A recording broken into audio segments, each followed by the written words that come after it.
어, 영화 부당거래라는 영화가 있어요. 그 영화에 등장하는 명대사가 있죠. 호의가 계속되면 걸린 줄 안다. 네, 영화 보신 분들 있는 것 같아요. 호의가 계속되면 걸린 줄 안다. 자, 이 말을 듣고 사람들이 뭐라고 그랬을까요? 아니다. 호의가 계속되면 둘린 줄 안다. 라는 말을 했습니다.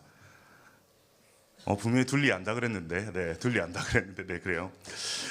이 대사가 여러분 의미하는 바가 뭐예요? 세상에는 갑질만 있는 줄 알았는데 세상에는 알고 보니까 을질도 있더라라는 말을 하는 겁니다.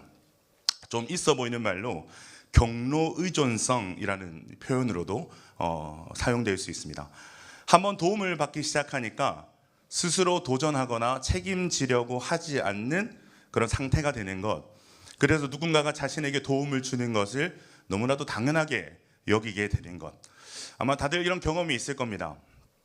이 팀 프로젝트를 하는데 이 사람이 여력이 좀 안 되는 것 같아서 선한 마음으로 도와줬는데 그 이후로 자기를 도와주지 않으면 서운해한다거나, 회사에 신입으로 들어와서 도와줬는데 그 뒤로도 계속 의존하면서 스스로 일을 해결하지 못하고 도와주기를 원한다거나, 마치 저 사람은 나를 반드시 도와줘야 돼, 내가 도움을 받는 것은 마땅해라는 사고를 가지고 사는 사람들이 있다라는 겁니다. 자, 그런데 이런 사고나 생각을 가진 사람들이 이 교회 밖에만 있는 것이 아니라 교회 안에도 있다라는 거죠. 그것도 하나님을 향해서 이러한 마음을 가지는 사람들이 있다라는 겁니다. 하나님은 당연히 내 기도를 들어주셔야 돼. 하나님은 당연하게 내 인생을 형통하게 해주셔야 돼. 하나님은 반드시 나를 천국에 이르시게 해주셔야 돼. 약속하셨으니까 내가 구원받는 것은 당연해. 나를 만드셨으면 하나님이 내 인생을 반드시, 내 영혼까지도 책임지셔야 돼. 이러한 사고와 생각을 가지고 신앙생활을 하다가 이 본인의 생각대로 하나님께서 일하시지 않으면 하나님께 상처를 받는 거죠. 거절감을 느끼고 자신을 향한 하나님의 사랑도 의심하게 되고 결국 시큰둥해져서 기도를 중단하거나 예배도 대충 드리기 시작하고, 심지어는 교회도 안 나오고 세상으로 떠나는 일들이 종종 일어납니다. 하나님을 향한 일종의 이 섭섭형이 도진 거죠. 조건 없이 우리에게 베풀어 주신 이 하나님의 사랑과 은혜가, 그 엄청나신 그 호의가 당연한 권리가 되어버린 일들이 우리의 삶 가운데 종종 일어나기도 한다는 겁니다. 오늘 말씀은 그러한 우리의 착각을 좀 깨뜨려주는 말씀이라고 할 수 있습니다. 우리가 하나님 앞에 어떠한 모습으로 서야 되는지, 우리가 하나님 앞에 어떤 모습으로 나아가야 되는지, 하나님과 우리의 관계 구도를 정확하게 짚어주는 말씀이다라고 할 수 있겠습니다. 여러분, 공간복음에서 이 마가복음이 가지는 중요한 특징이 있습니다. 제가 얼마 전에 이 중풍병자를 데리고 온 그 친구들의 이야기를 여러분에게 이 말씀을 전하면서 이 마가복음의 특징에 대해서 여러분들에게 설명드린 적이 있습니다.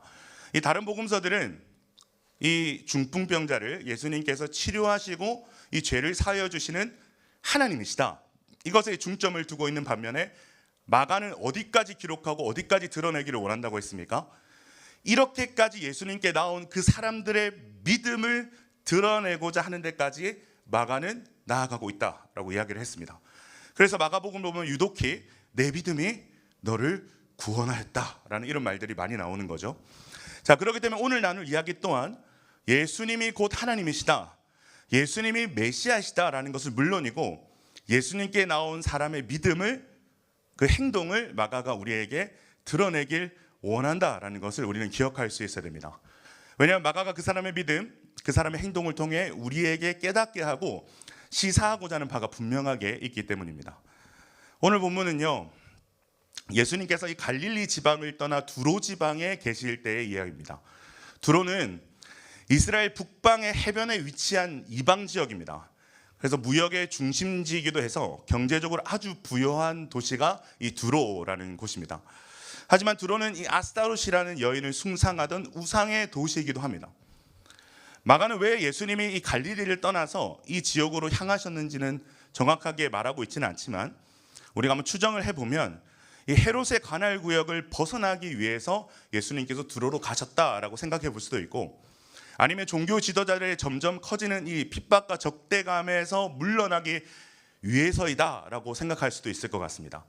아니면 오늘 보면 24절에 보면 아무도 모르게 하시려 하나라는 이 말씀에 빗대어 볼 때 자기 제자들과 좀 조용한 곳에서 더 많은 시간을 보내시기 위해서 무리를 피하여 이 두로로 오셨다.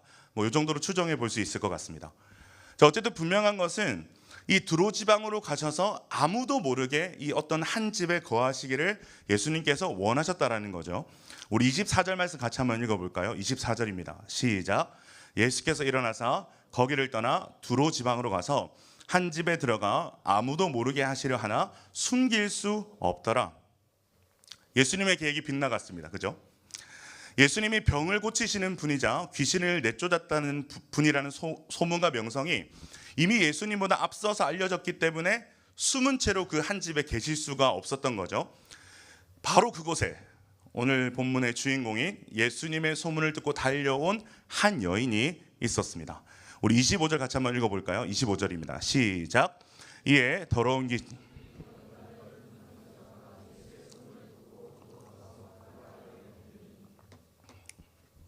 어떤 여자입니까?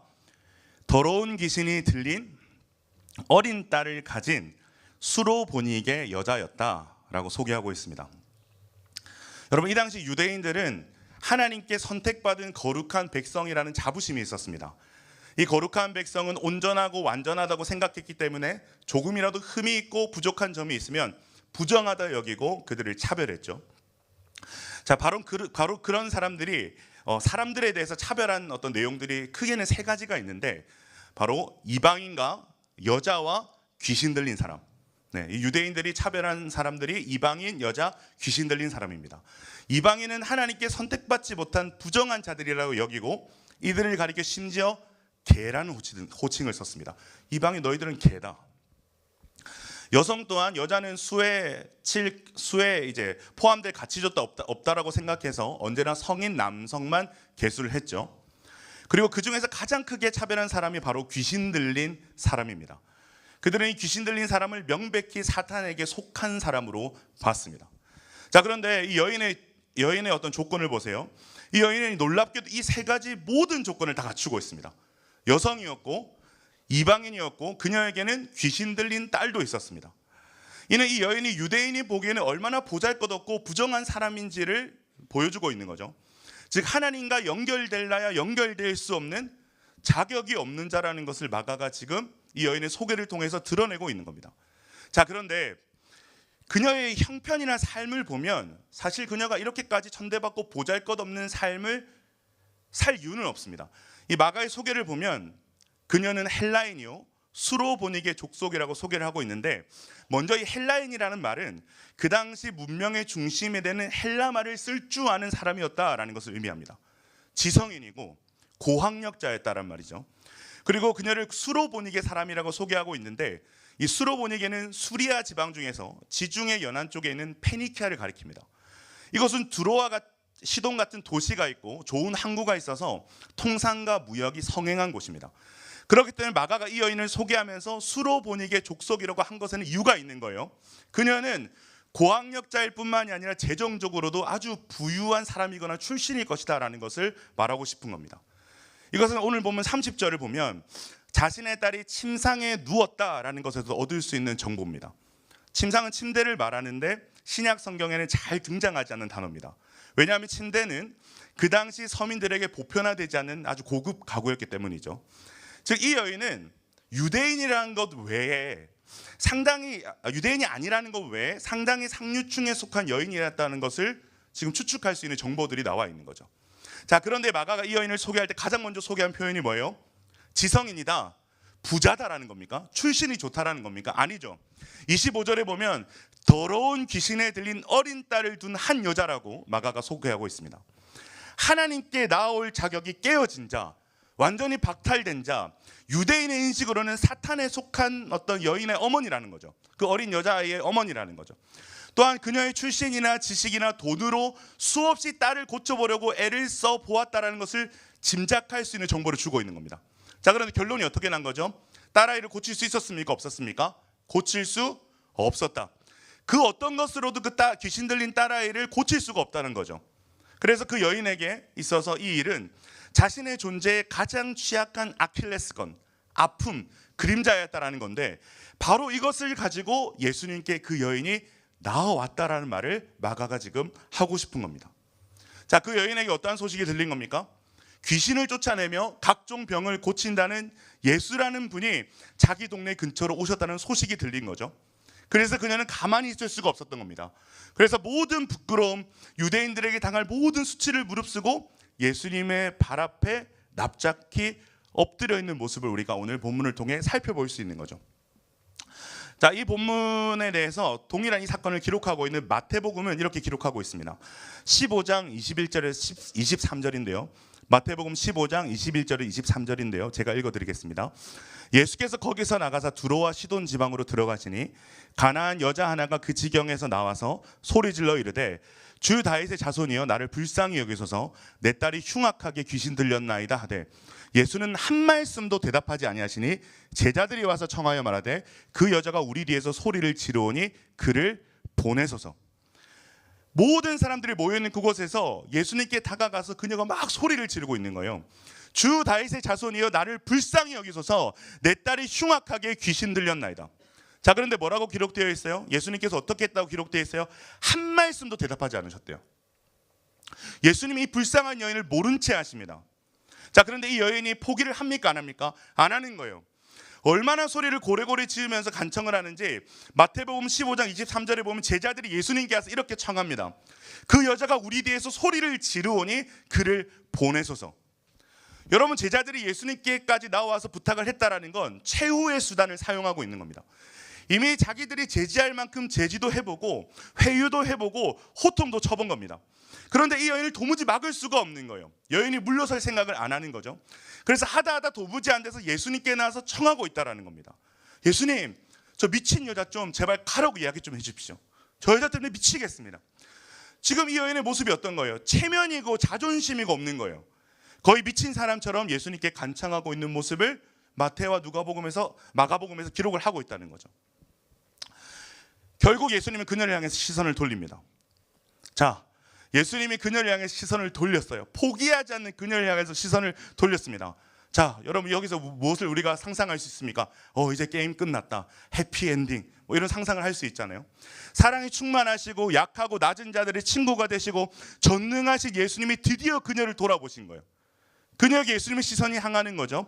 자, 그렇기 때문에 우리가 기대하는 예수님의 행동이 뭡니까? 그래, 너 그동안 참 고생이 많았구나, 힘들었겠구나, 내가 오늘 지금 당장 네 딸을 고쳐주마. 우리는 당연히 예수님의 이런 행동을 기대한다는 거죠. 아마 이 여인도 자신에게로 예수님의 시선이 옮겨졌을 때 동일한 기대를 했을 겁니다. 자, 그런데 예수님이 우리의 예상과 완전히 비껴간 말과 행동을 하시는 거죠. 우리 마가복음 7장 27절 말씀 같이 한번 읽겠습니다. 마가복음 7장 27절입니다. 시작. 예수께서 이르시되 자녀로 먼저 배불리 먹게 할지니 자녀의 떡을 취하여 개들에게 던짐이 마땅치 아니하니라. 자녀의 떡을 취하여 개들에게 던짐이 마땅치 아니하니라. 여러분, 개는 어떤 말이라고 했어요?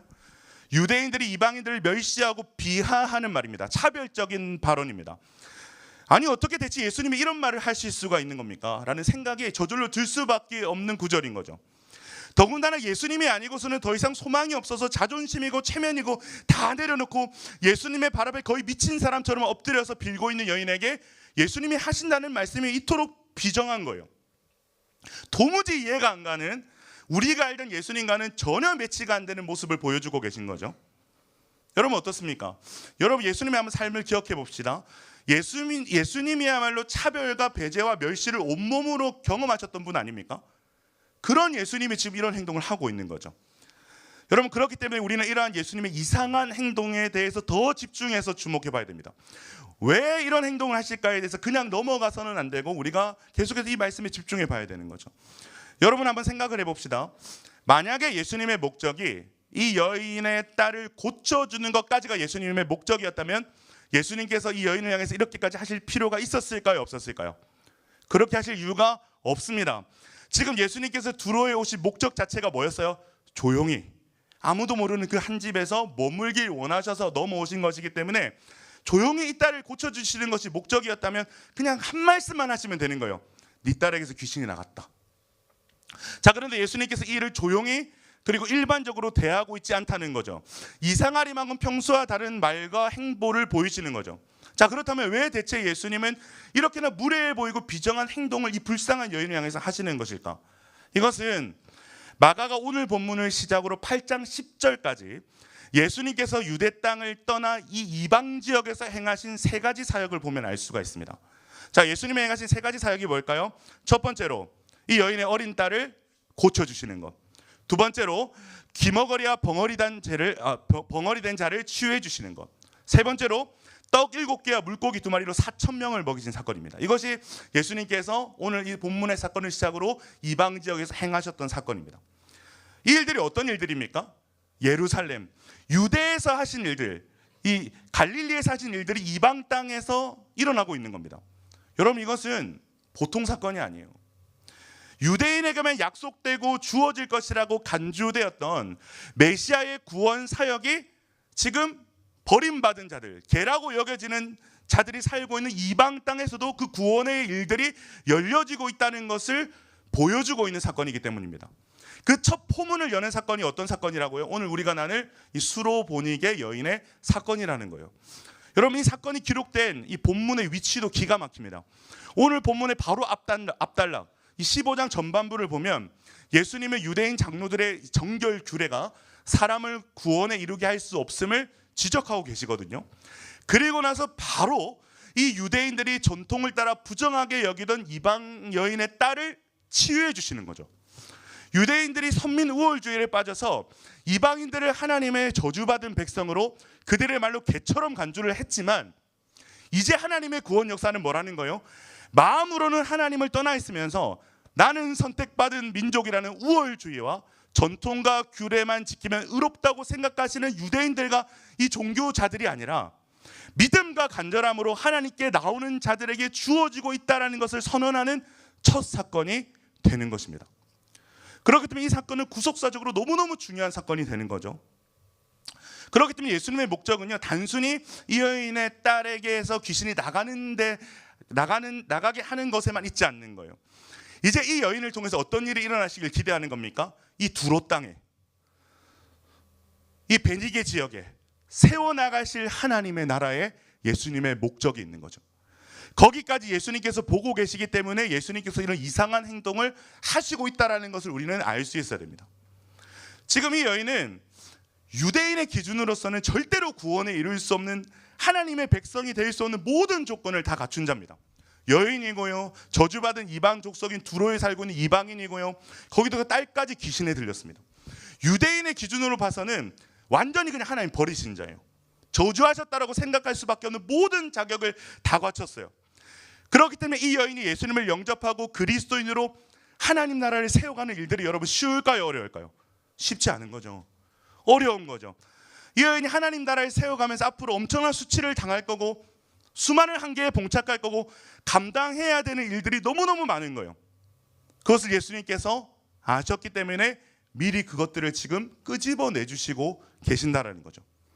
이것이 네가 그리스도인으로서 앞으로 마주해야 될 너의 한계고, 네가 당할 수치고, 이것이 네가 봉착할 어려움이야.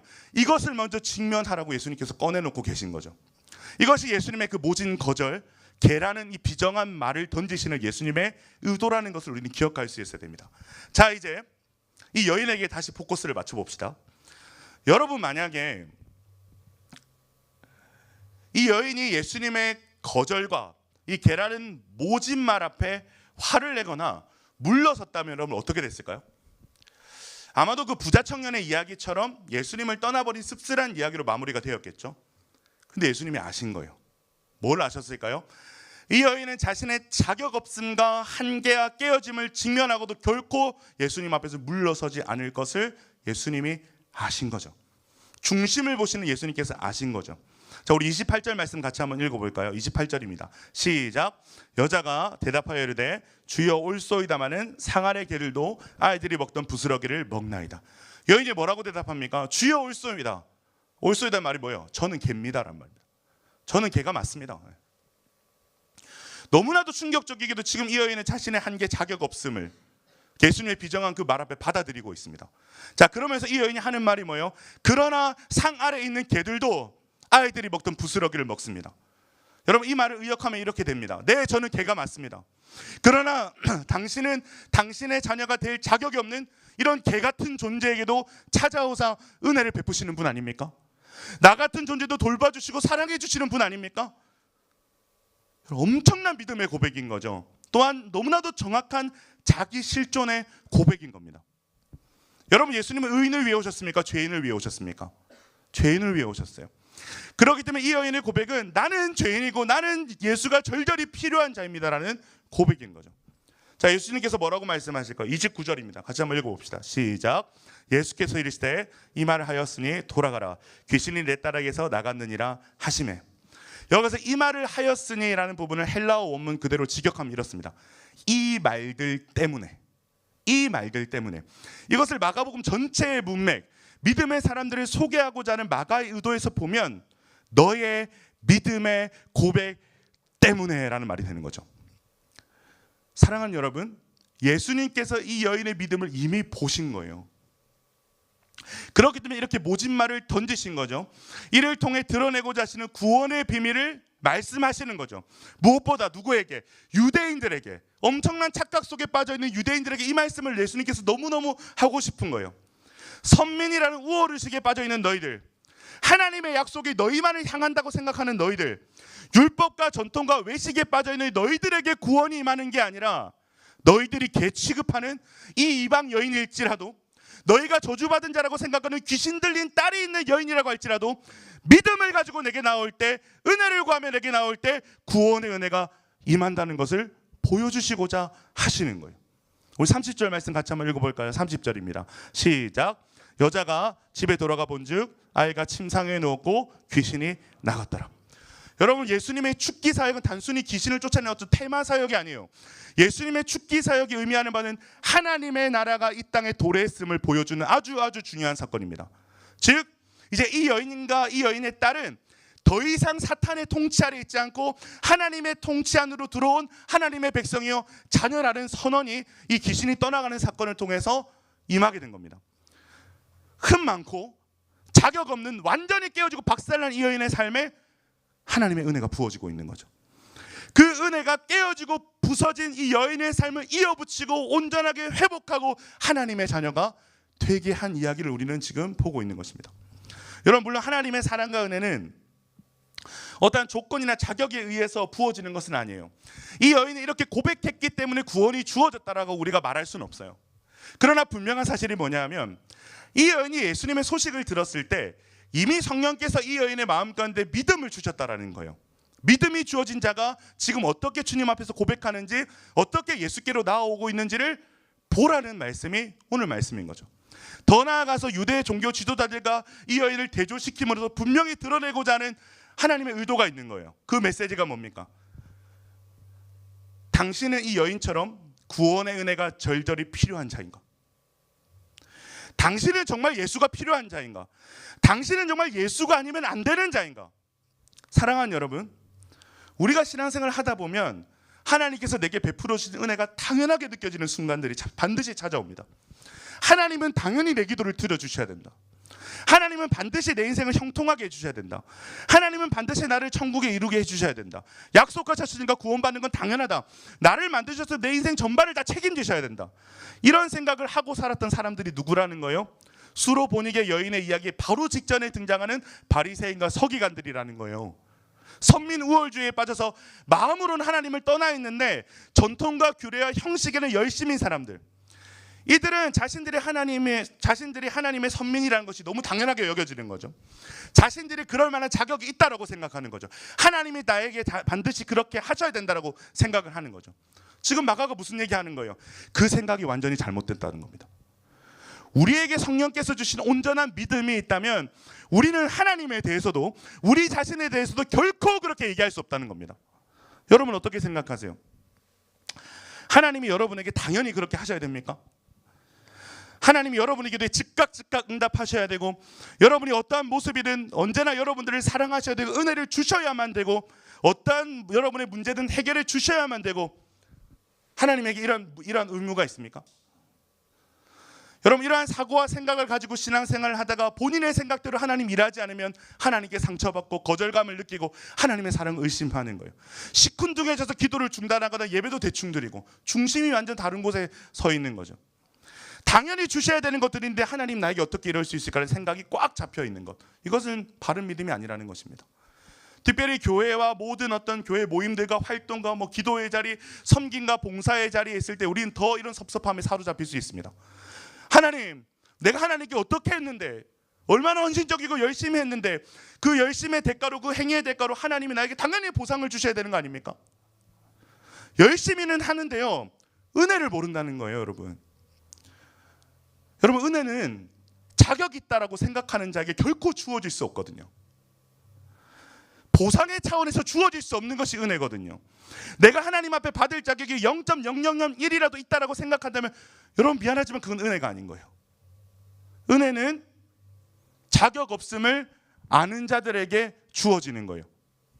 당연한 것이 아닌 것을 아는 자들에게 주어지는 거예요.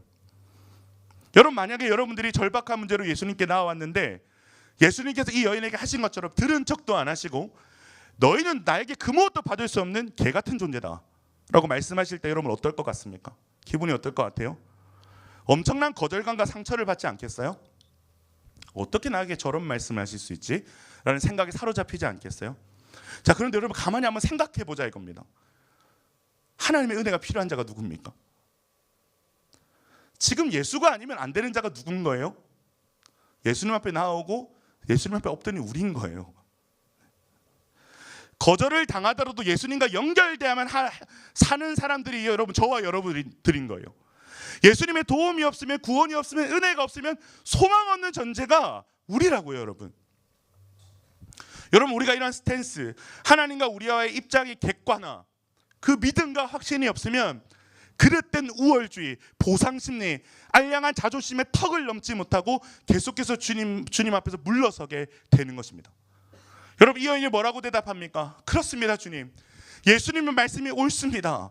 저는 당신의 사랑을 받을 자격도, 당신의 구원을 받을 자격도, 당신이 내 기도에 응답할 이유도 없는 개 같은 자입니다. 자격 없는 자입니다. 그렇기 때문에 당신이 내게 주시는 모든 것, 행하시는 모든 것, 응답하시는 모든 것이 그저 은혜입니다. 그 은혜의 주님이 예수 그리스도 당신인 것을 알기에 자격 없는 제가 오늘도 그 은혜를 구하며 주님 앞에 엎드립니다. 나를 불쌍히 여겨 주십시오. 여러분, 이것이 진짜 하나님과 우리의 관계에서 우리가 서 있어야 될 자리인 거예요. 이것이 진짜 예수님을 원하고 은혜를 사모하는 자가 가지는 자기 직면의 용기라는 거죠. 주님, 저는 사랑받기에 충분히 모자란데요, 충분히 박살나져 있는데요, 당신께 내세울 것이 아무것도 없는데요, 그래서 저는 은혜가 필요합니다. 그래서 저는 은혜를 구합니다. 자격 없는 자에게, 누구보다 못난 자에게 제게 필요한 것은 오직 은혜요, 예수님 당신뿐입니다라는 고백이 우리 가운데 필요한 거죠. 말씀을 정리합니다. 사랑하는 동역자 여러분, 여러분은 어떤 자리에 지금 서 있습니까? 바리새인과 서기관 같이 하나님께서 내게 해주신 것이 너무 당연한 것처럼 여겨지는 자리, 내가 헌신하고 봉사하는 모든 것들이 보상으로 이어져야 되는 하나님과의 어떤 거래관계, 여러분 그런 자리에 여러분 서 있지는 않습니까? 아니면 진짜 예수가 아니면 안 된다는 마음을 가지고 자격 없고 부끄럽고 다 부서지고 또 다시 깨진 모습이지만 주께서 나를 사랑하실 이유도 없고 주께서 나의 기도에 응답하실 이유도 없으시지만 나는 그러한 존재이지만 그렇게 오직 은혜만이 필요하다고, 은혜가 없으면 살 수 없다고 예수님의 발치 앞에 간절히 엎드린 자들입니까? 오늘 말씀을 통해서 누구에게 예수님의 구원이 임하고 누구에게 예수님의 은혜가 임했는지를 발견해야 되기를 주님의 이름으로 축복합니다. 우리가 하나님 앞에 믿음으로 서 있어야 될 자리가 어딘지를 발견하게 되시기를 바랍니다. 그래서 자격 없는 자에게 부어주시는, 자격 없는 우리의 간구에 응답하시는, 그래서 주님이 우리의 삶에 행하신 모든 것들이 오직 은혜라고밖에 말할 수 없는 하나님의 사랑과 위로와 채우심을 경험할 수 있기를 주님의 이름으로 축원드립니다. 우리 이러한 마음을 가지고 다 같이 일어나서 함께 찬양할까요?